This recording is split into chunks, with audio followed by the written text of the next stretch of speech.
Hey guys, we got a 97 Ford Aspire, belt snapped on it, 1.3 liter. And here's the thing. These either came with power steering or with AC. And then if you have AC, there's dealer installed AC or factory installed. So you gotta know what you got. Now this one, the AC has been eliminated. There's no AC here. All right, so there's no belt in the book that tells you what size it is.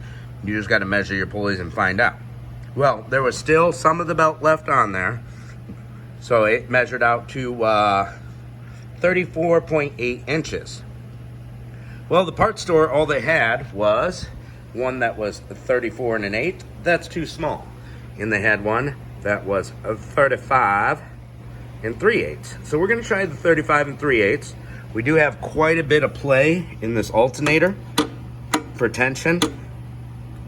So 34 and 1/8 was too short to go around it. All you gotta do is loosen up this bolt here and the alternator will swivel inside this groove. You may have to loosen your lower bolt as well for your alternator to swivel. I suspect the person who put this belt on just measured it. It was a little too tight, a little too loose. She recently bought the vehicle and it snapped, after a couple thousand miles. So let's do her upright.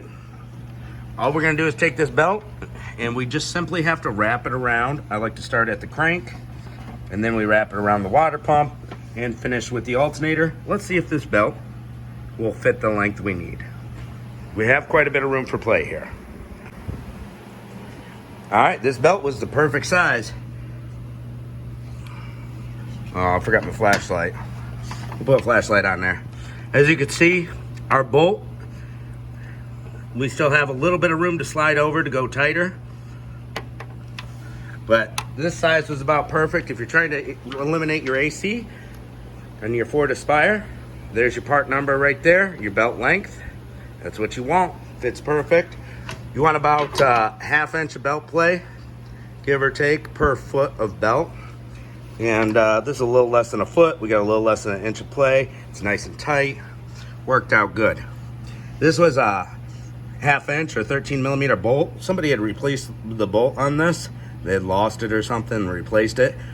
So what you want to do is make sure your lower mounting bolt is loose on the bottom of the alternator. Just give it a turn or two to loosen it. Loosen the top one, then you can swivel back and forth. Now what we did was just took a pry bar. Where'd that pry bar go, guys? Hold on a second. Well, there it is. Right in front of my face. Take a pry bar, don't pry on your wires down there, but get it right on the end of that bolt. And then you can apply tension. And then with your other hand, tighten that top bolt up. So you use the pry bar so that alternator goes backwards, tightening the belt. And then tighten that bolt while applying tension. Hopes to have 2 people, did it by myself, no problem. Now after that's tight, the belt won't go loose again. Then go to your bottom bolt, make sure it's tight, and you replace the belt. One of the easy ones to do.